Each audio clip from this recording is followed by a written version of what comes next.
هنعمل النهارده الايد دي بتاعه الشنطه. احنا مكملين زي ما ابتدينا البلاي ليست ديت ان احنا بنعمل مجموعه جديده من الايدين للشنط، ودلوقتي بقى في على القناه 4 فيديوهات ل4 اشكال لايدين الشنطه مختلفه.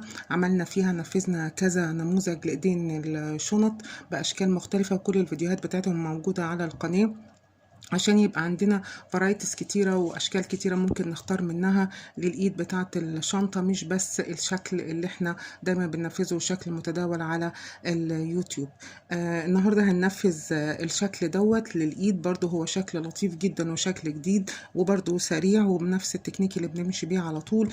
الاتنين دول بيبان ان ديت أصغر شوية من ديت، لكن الحقيقة الاتنين معمولين بنفس التكنيك، لكن الفرق فرق غرزة واحدة بس. واحنا ماشيين وبنشتغل وبنشرح هقول لكم ازاي طلعت دي صغيرة وازاي ممكن نطلعها اعرض وازاي ممكن نطلعها ارفع. هنبتدي على طول نشتغل في الايد بتاعتنا. طبعا زي ما متفقين في كل فيديو بنعمله ان انت بتختاري الخيط المناسب ليكي للشنطة وبتختاري الابرة المناسبة للخيط. انا بشتغل هنا بخيط مكرمية متوسط السمك وشغالة معاه بابرة رقم 5. هنبتدي الاول هنسيب طبعا جزء من الخيط في الاول عشان دوت اللي هنركب فيه الحلقة او اللي هنربطه في الشنطة. هبتدي في الاول هعمل غرزة حلقة البداية بالشكل كده هوت، غرزة عادية خالص، وهدخل فيها الابرة وهنبتدي على طول نشتغل في ايد الشنطة بتاعتنا. اول حاجة هرتفع 4 سلاسل، 1 2 3 4 سلاسل كده. اشتغلت 4 سلاسل. هلف الخيط بتاعي على الإبرة وهاجي في السلسلة الأولانية وهدخل فيها كده تحت الحلقة وهسحب الخيط بالشكل ده، وبعد كده هطلع من ال3 حلقات كلهم كأني بعمل غرزة نص عمود بالشكل ده. بعد كده هرتفع 1 2 3 سلاسل. بعد ما ارتفعت 3 سلاسل هلف الخيط على الابره. هدخل فين؟ اول غرزه بس هتبقى محيره شويه، لكن بعد كده هيبقى كلهم واضحين. الغرزه الاولانيه خالص، السلسله الاولانيه خالص في في ال4 سلاسل اللي انا كنت ارتفعت بيهم، هخش فيها تحت الحلقتين بتوعها. انا لفيت الخيط على الابره وهخش في السلسله الاولانيه خالص بالشكل ده، وهخش فيها تحت الحلقتين مش تحت حلقه واحده بس. هي اول غرزة بس بتبقى صعبة شوية، بعد كده بتبقى واضحة على طول وبنشتغلها بشكل مباشر. هخش فيها كده اهو، دخلت فيها تحت الحلقتين في السلسلة الاولانية تحت الحلقتين. هسحب الخيط بتاعي من تحت الحلقتين كده وهرتفع، هخرج من ال3 سلاسل زي ما اكون بعمل غرزة نص عمود بالشكل ده. بعد كده هرتفع تاني 3 سلاسل، 1 2 3 سلاسل. شغلنا كله بقى هيكون فين؟ شايفين الغرزة الأولانية اللي نايمة على وشها كده هوت المايلة ديت، هي دي الغرزة اللي على طول هنشتغل فيها. ارتفعت 3 سلاسل، هلف الخيط على الإبرة وهدخل فيها. هي بتبقى واضحة بقى على طول ما احنا شغالين، بعد كده هتبقى الغرزة دي واضحة. هدخل فيها كده من تحت الحلقتين وهسحب الخيط وهطلع من ال3 حلقات اللي على الإبرة كأني بعمل غرزة نص عمود بالشكل ده. بعد كده هرتفع تاني 1 2 3 سلاسل وهلف الخيط على الإبرة. هدخل فين؟ نفس الغرزة اهي، الغرزة مايلة اهي دي، هدخل فيها كده اهو من تحتها اهو، وهسحب الخيط وهطلع من ال3 حلقات اللي موجودين معايا على الإبرة بالشكل ده. هرتفع تاني 3 سلاسل، 1 2 3 سلاسل وهلف الخيط على الإبرة وهدخل تاني فين. بصوا الغرزة بقت باينة ازاي اهي، الغرزة اللي بتبقى مايلة دي اول واحدة بتبقى مايلة كده اهو، بخش فيها من تحتها من تحت الحلقتين بتوعها بالشكل ده والف الخيط على الإبرة. بطلع من تحت الحلقتين بالشكل ده، بيبقى معايا 3 حلقات، بطلع من ال3 حلقات كلهم مع بعض بالشكل ده، وبيبتدي تتكون اهي الدراع ابتدى يتكون معايا اهو. هرتفع تاني 3 سلاسل، 1 2 3 سلاسل اهو، وهلف الخيط على الإبرة وهدخل فين اهو، الغرزة اللي مايلة اهي باينة. هدخل فيها من تحت الحلقتين بالشكل ده، هلف عليها الخيط واسحبها وهطلع من الثلاث حلقات كلهم الموجودين معايا على الإبرة، وهرتفع تاني 1 2 3 سلاسل. هلف الخيط على الإبرة، هلاقي فين الحلقة اهي، الحلقة المايلة اهي، هدخل من تحتها كده وهسحب الخيط وهطلع منها بالشكل ده، وهطلع من الثلاث حلقات اللي على الإبرة، وهفضل شغالة بنفس الطريقة. فلاتة الغرزة اهو. هرتفع 3 سلاسل تاني، 1 2 3 سلاسل.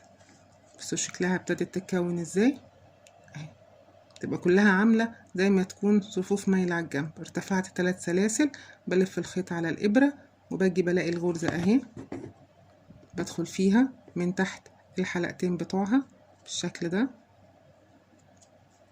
بسحب الخيط وبطلع من الثلاث حلقات كله، وارتفع تاني 1 2 3 والف الخيط على الإبرة. فين الحلقة اهي، الحلقة المايلة اهي، هدخل فيها من تحت الحلقتين هسحب الخيط وهطلع الثلاث حلقات اللي على الإبرة، هرتفع تاني 1 2 3 سلاسل بالشكل ده. بصوا الايد طلعت ازاي، وبرضو ايد سريعة وبتكبر بسرعة وشكلها شيك جدا. هلف عليها الخيط على الإبرة اهو، باجي الغرزة المايلة اهي، بخش فيها من تحت الحلقتين، بسحب الخيط واطلع من الثلاث حلقات اللي على الإبرة، وارتفع 1 2 3 والف الخيط على الإبرة.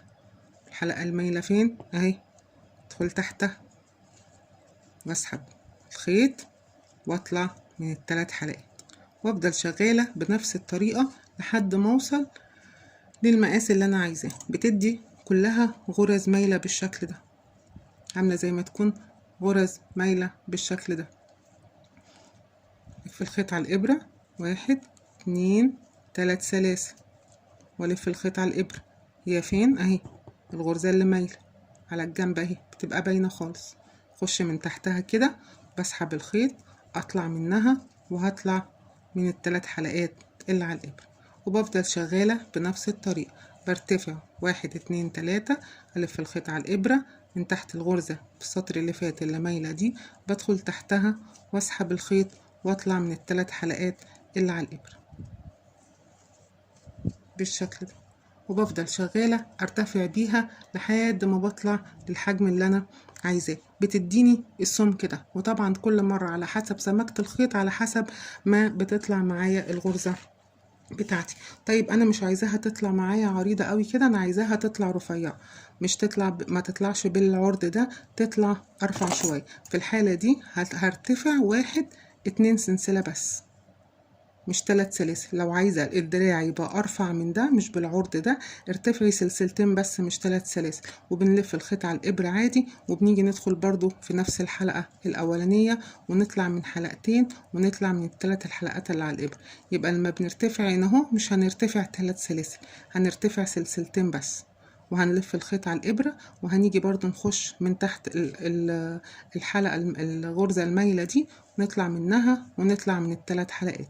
يعني لو انت عايزاها تبقى عريضة هترتفعي 3 سلاسل، لو انت عايزاها ارفع هترتفعي سلسلتين بس، ونلف الخيط على الإبرة ونخش من تحت الحلقتين ونطلع من الحلقة ونطلع من حلقتين ونطلع من الثلاث حلقات كلهم اللي موجودين معانا. بصوا حتى لمت هنا ازاي، بصوا بقى شكلها اصغر من هنا ازاي لما اشتغلنا بس حلقتين. هتطلع معايا الدراع يبقى ارفع، هرتفع 1 2 بس مش 3، وبلف الخيط على الإبرة وبنفس الطريقة بخش تحت الغرزة المايلة وبسحب الخيط وبطلع من الثلاث حلقات اللي موجودين معايا على الإبرة كلهم بالشكل ده.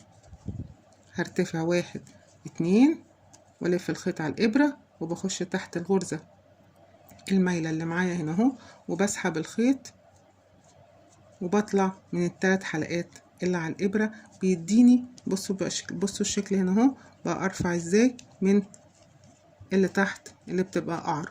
يعني لو عايزاها تبقى ارفع ارتفعي سلسلتين بس، عايزاها تبقى عريضة زي ما احنا عملناها ارتفعي 3 سلاسل.